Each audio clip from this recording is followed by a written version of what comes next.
He's nothing too fancy here, I would say, except he has the Singleton Blind Obedience, which we saw earlier in another list. 4 Boros Charm, 3 Azorius Charm, and Aurelius Fury. Again, no Sphinx's Revelation. 2 Thundermaw Hellkite. This actually looks very, very close to a list we saw here earlier, so it's possible there's multiple people on the same list. Yep. On our right, we have Steve Goanos playing a Naya aggro deck. Not your typical one, bit of a brew, as you're going to see Blind Obedience here from Bronson, a card that we will 100% bring up on the screen for you guys, one of the more popular extort cards in the format.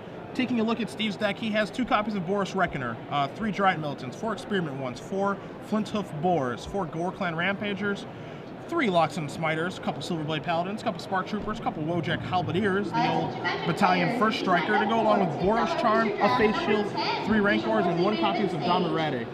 So he's a very aggressive deck, kind of like a Zoo deck. Yeah. Not on the not quite on the same high end, you know, 4 and 5 mana beatdown plan, way more streamlined.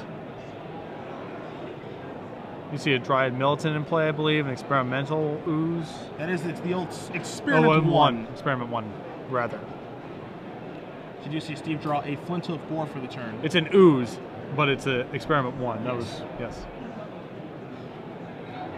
And now we are going to see a Flinthoof Boar that is going to come into play tapped, so giving it haste is going to do no good.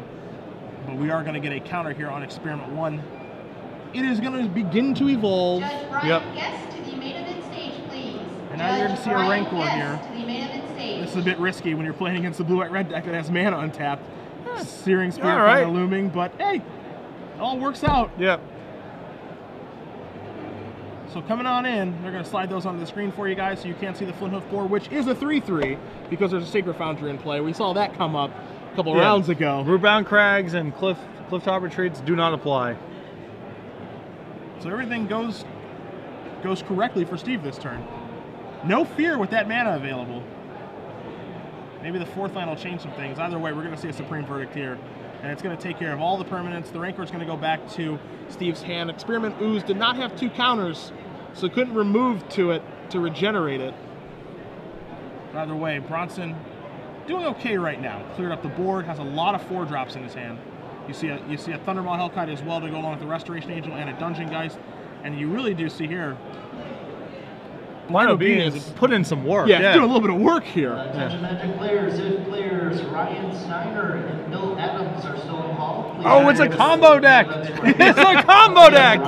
Dungeon Geist! Dungeon Geist is going to come out to play the 3/3 Blue Spirit, tapping down the Flinthoof Boar for good. Nice Rancor, my friend. Yeah, wow. You leave that right there. That's not going anywhere. You do see Face Shield. Just how Bronson brewed it up when he was imagining this. That's right. My opponent's going to play a Flinthoof Boar, and it's going to come and play tap, so he can't give it haste. He's going to have a mana left over, so he's going to just Rancor it, because that's what he does with his mana left over, and then I'm going to Dungeon Geist it. This is exactly how I drew it up in the hotel room. And I get to attack my Dungeon Geist too? Who could ever beat me? But now we're going to see Bronson move around some mana a little bit here. Again, does have Restoration Angel in his hand. Also has Geist of St. Traft. I'm going to extort you a little bit, move up to 13. Move you down to 15. Maybe that damage ends up mattering. Same with that life gain. Nope.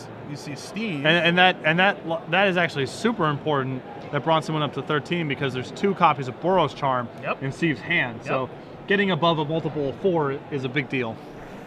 A little surprised we didn't see Steve cast one of those Boros Charms on the end step. Yeah, you can't take it with you, man. Yeah. No extra points for leaving the game with it.